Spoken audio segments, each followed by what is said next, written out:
Every dog bite you've ever seen covered in the news was described as unprovoked, sudden, out of nowhere. But here's the thing, it never is. Not once. Every single one of those bites had warning signs. Clear, readable, unmistakable signals that played out in the seconds and minutes before it happened. The dog was communicating the entire time. Nobody was listening. So before your dog is ever in that situation, before a stranger, a child, or even you becomes a statistic, you need to learn to read what your dog is actually saying. Let us talk about something that most dog owners never think about until it is too late. Dog bites. Not the dramatic movie villain kind. The real kind. The kind that happens in a living room, on a walk, at a family gathering. The kind where afterward everyone says, "I never saw it coming." But you know what? They did see it. They just didn't know what they were looking at. And that's not a failure of love. It's a failure of education. Nobody teaches you this stuff when you bring a dog home. You get a leash, maybe a training book, and a whole lot of trial and error. But dog bite prevention isn't really about training commands. It's about fluency. It's about learning to speak dog, specifically, the language your dog uses when they are struggling, when they are scared, when they are overwhelmed, when they are one more bad moment away from making a decision you cannot undo. That's what this video is about. Not fear, not making you paranoid about your own dog, but giving you the literacy to actually understand what's happening in your dog's body and mind before things escalate. Because here's what changes when you have this knowledge: everything. Your confidence around dogs goes up. Your ability to protect your dog and the people around them goes up. And the number of bites that ever happen on your watch goes way, way down. Let us get into it. So let us start with the single biggest misconception that gets people hurt. Most people think a dog bite is a binary event. 1 second the dog is fine. Next second the dog bites. But that's not how it works. That's almost never how it works. What you are actually dealing with is a ladder. Behaviorists call it the aggression ladder, or sometimes the bite ladder. And your dog is climbing it, rung by rung, giving you a clear signal at every step. The problem is that most of those rungs are subtle, and we've been conditioned to miss them, or worse, to actively discourage them. So let us walk through that ladder from the bottom up, because where you intervene matters enormously. The very first signs are what trainers call calming signals. Your dog is uncomfortable, and they are trying to manage that discomfort. They're also trying to communicate it. Watch for a sudden yawn, not because they are tired, but because the situation feels tense. Watch for lip licking when there's no food in sight. Watch for your dog turning their head away or their whole body away from whatever is stressing them. These are polite deflections. Your dog is essentially saying, "Hey, I am not comfortable, can we dial this back?" This is the rung where most bites could be stopped cold, just by noticing and responding. But here's what typically happens instead. The yawn gets ignored. The lip lick gets ignored. Someone keeps pushing closer, keeps reaching out, keeps doing the exact thing the dog was flagging. And so your dog climbs. The next rung is where the body starts to speak louder. You'll see what's called a freeze. The dog goes still. Completely still. No wagging, no movement, no breathing you can see. This is not a calm dog. This is a dog that has just hit a wall of stress and is processing. Think of it like a computer that's overloaded. It just stops responding for a second.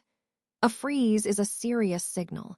It means your dog has moved past gentle communication and is now in a state of active threat assessment. If you see a freeze, you stop whatever is happening. Full stop. You do not push through it. You do not call it cute. You create distance and you let your dog decompress. Above the freeze, you get the hard stare. This is direct eye contact that doesn't waver, combined with a body that's gone tense and forward-leaning. The tail might be up and stiff, not wagging, stiff. The ears are forward and locked. Your dog is now locked onto whatever is stressing them and making a decision. This is the rung where a lot of people start to feel nervous themselves, which is good, because the body knows something is wrong even when the brain hasn't caught up yet. Trust that feeling. Short start here's something nobody tells you about growling. A growl is not aggression. A growl is a gift. It's your dog saying, "I am at my absolute limit, please hear me now." The worst thing you can ever do, and trainers see this all the time, is punish a dog for growling. Because what you are doing is not fixing the problem. You're removing the warning system. You're taking away the fire alarm without putting out the fire. Dogs who have had their growls punished are far more likely to bite with no warning, because they've learned that warning doesn't work. So if your dog growls, do not correct it in the moment. Create distance first. Decompress. Then work on what's actually causing the stress, because that's the real problem. Short end. Above growling, you have the air snap. The dog snaps at the air near a person or another animal. Teeth click together, without making contact. This is a very loud, very clear final warning. It means your dog's threshold is completely gone. Contact is imminent if nothing changes. If you ever see an air snap, the situation needs to end right now. Not gradually. Right now. Distance, separation, and a serious reassessment of what led to that moment. And then there's the bite itself, which, and this is important, is almost never as random as it seemed in hindsight. You can usually go back and find every single rung that was climbed before contact happened. The missed yawn, the ignored freeze, the punished growl. It's a story with a beginning, a middle, and an end that could have been changed at any point along the way. Now let us talk about context, because the latter doesn't exist in a vacuum. There are specific situations that push dogs up that ladder faster and harder than anything else. The first is pain. A dog that's hurting is a dog that is operating with a much shorter fuse. They may not be aggressive in any other context, but touch a sore spot, even accidentally, and you'll see warning signs appear instantly. This is especially important with children around dogs, because kids move unpredictably and do not understand body space. A dog who normally tolerates hugs might bite a child who presses on a tender hip they didn't know was injured. Health checks matter.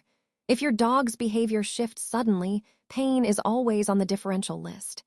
The second big context is resource guarding. Food, toys, resting spots, sometimes even people.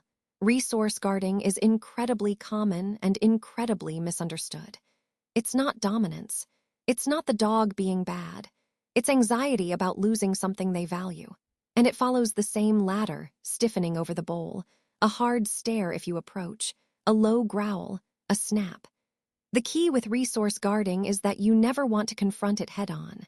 Trading, exchanging, building a positive history around your approach, that's how you gradually move the needle. But first, you have to recognize the early signals. The slight hunch over the bowl, the body blocking you from the toy. That slight tension in the shoulders when you walk by. Those are the rungs. The third major context is fear.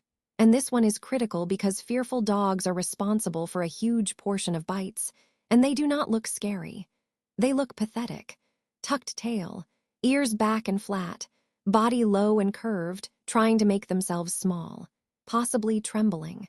The instinct most people have around a visibly frightened dog is to comfort them, to crouch down, reach out a hand, try to reassure. And the intention is beautiful, but the execution can be catastrophic. A frightened dog who feels cornered, even by someone trying to help, can bite hard and fast because their nervous system has gone into survival mode. With a frightened dog, you give them an exit. You make yourself small. You turn sideways, avoid direct eye contact, let them come to you on their timeline. You never crowd a scared dog. Now let us talk about something that connects all of this: threshold. Every dog has a threshold, a line between coping and not coping. Below it, they can handle stress, read signals, respond appropriately. Above it, the rational brain goes offline and the survival brain takes over. And here's the part that most people miss. Threshold isn't reset after every stressor. Stress stacks. So if your dog had a stressful morning, maybe a loud noise, then a confrontational dog on the walk, then a stranger who moved too fast. By the time a kid runs up to them at the park in the afternoon, they are already operating at 80% capacity. That kid just has to do one slightly unexpected thing, and suddenly your dog is over threshold, and you are standing there wondering what happened. This is called trigger stacking, and it is behind a massive number of bites that seem to come out of nowhere. Keep track of your dog's day. If you know they've had a rough morning, protect their afternoon. There's one more thing to address, and it is the elephant in the room with bite prevention. A lot of owners see warning signs and either minimize them. Oh, he would never actually bite. Or they feel shame about them, like having a dog who shows stress signals reflects badly on them as an owner. Both of those responses are dangerous. Your dog showing stress signals means your dog is communicating. It means the warning system is working. Your job isn't to be embarrassed by it. Your job is to respond to it. The dog who bites out of nowhere wasn't communicating less than your dog.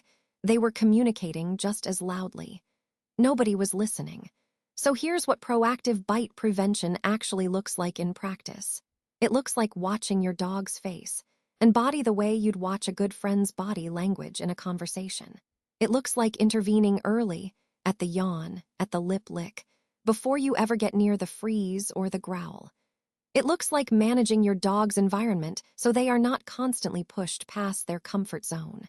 It looks like working with a qualified trainer when you see patterns developing, not waiting until something goes wrong. And it looks like educating the people around your dog, the kids, the guests, the strangers who want to pet them on the street. Because your awareness alone isn't enough if the people your dog interacts with have none. Your dog is talking. They've been talking this whole time. Learning to hear them isn't just about preventing bites. It is about deepening the entire relationship. When you understand what your dog is feeling, when you can read the room from their perspective, you become someone they genuinely trust. And a dog who trusts you doesn't need to bite, because they believe you'll handle it. If this opened your eyes even a little bit, the best thing you can do right now is go watch your dog. Not play with them, not train them. Just observe them in a regular situation and see how much they're already telling you. Notice the yawns, the lip licks, the way their body shifts in different moments. You'll be surprised how much you start to see once you know what you are looking at. And if you want to go deeper on this, the next video in the series covers how to actually build your dog's threshold back up after they've had a stressful stretch. Because prevention is only half the picture. The other half is recovery. Thanks for watching. If you loved this video, scan the QR code on the screen right now to subscribe and join the Pawsome Life family. Give your dog a belly rub for us, and we will see you in the next video.